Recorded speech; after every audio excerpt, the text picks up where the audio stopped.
de la frustration. Il y a trop de moments où il y a une action, par exemple un but de l'OL et puis quelques minutes après, il y a un fait de jeu qui est complètement contre l'OL, puis pour l'OL, puis contre l'OL. Moi, je vais même vous dire plus que ça, hein.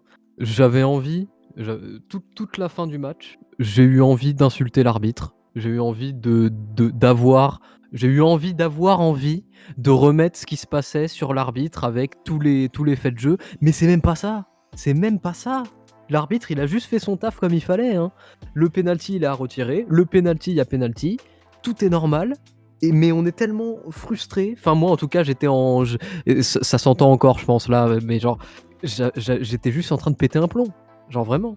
Ensuite, le deuxième but que Lopez prend, déjà, il est 100% pour sa faute. Il a juste à dégager le ballon du pied. C'est vraiment. Mais je sais pas ce qui se passe.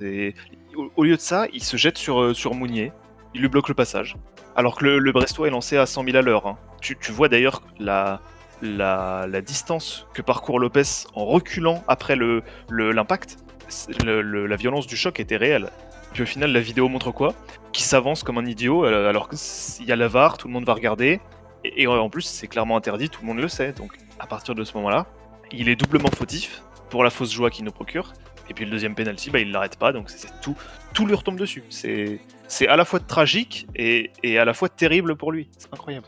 Sur ce but-là, enfin sur cette action-là, la faute que Lopez fait, pour moi, pendant 2 moments, il déconnecte son cerveau, il y a pas d'autre mot. C'est la première fois quand il y a une incompréhension avec son défenseur, où pendant 1 seconde, 1 seconde et demie, juste il bouge pas, genre aucun des 2 bouge pas. Pour moi, s'il y a pas de problème de communication là-dedans, je sais pas ce que c'est. Puis la deuxième chose, c'est, Lopez, il a juste à traîner un petit peu sa jambe sur le côté pour toucher le ballon. Il le touche, il le dégage, et puis voilà, c'est tout. Là, t'as beau regarder la vidéo 10 fois, 20 fois, mais t'as juste l'impression que Lopez, il veut foncer dans l'attaquant, mettre un gros coup. Enfin, il y a un moment, il y a des règles pour protéger le gardien, mais là, c'est complètement abusé. C'est pas comme ça que ça marche.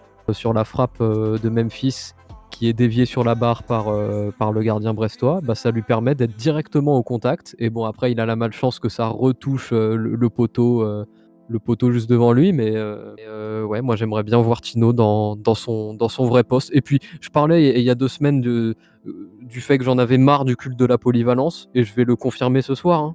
Vraiment, j'en ai marre, hein. Deschilio, il a rien à faire à gauche. On a vu tout le match. Tout le match, ça a été je contrôle du pied gauche, je me remets sur mon pied droit, je joue vers l'arrière. Tout le match. C'était insupportable. Tino, à droite, il a eu un compte favorable contre un défenseur brestois et que du coup, il a pu se mettre sur son pied droit et centrer.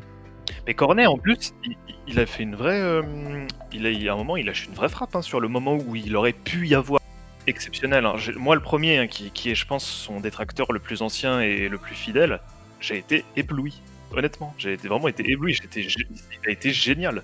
Au moins 4 ou 5 centres réussis, des passes, du rythme. La frappe sur la barre qui mérite de rentrer.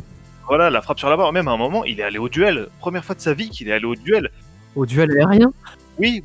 Il est tombé tellement il y avait d'intensité physique, mais il y est allé. Rien que pour ça, j'étais ébloui. Vraiment génial. Dubois, faut me faire des performances comme ça tous les matchs. Et là, on pourra commencer à discuter d'une éventuelle rédemption comme pour Thiago Mendes en début de saison. Mais là, Dubois, ce soir, c'était génial. Faut continuer comme ça. Je prie pour qu'on puisse voir d'autres matchs de lui avec un niveau aussi élevé. Dès qu'il est rentré, l'OL a juste changé de visage. Paqueta, il arrive à se retourner et à faire la bonne passe au bon endroit. Et c'est ce que Cacré n'arrivait pas à faire. Alors, je ne sais pas si c'est un manque de rythme ou alors juste parce que c'est pas forcément son point fort. Mais l'étoile Paqueta est rentré sur le terrain et il a dansé. Il a dansé de partout, quoi. C'était très impressionnant. Il a illuminé la seconde mi-temps. Ouais, c'est ça. Ça a fait. C'est la cerise.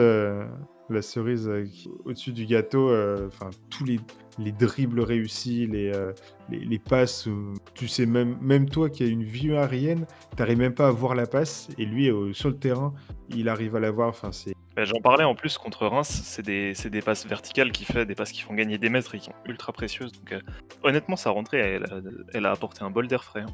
Puis à l'image d'un Guimarães quand il est rentré il y a 3 semaines, qui a bonifié, contre ses Angers. camarades voilà, contre Angers, qui a bonifié ses camarades au milieu de terrain.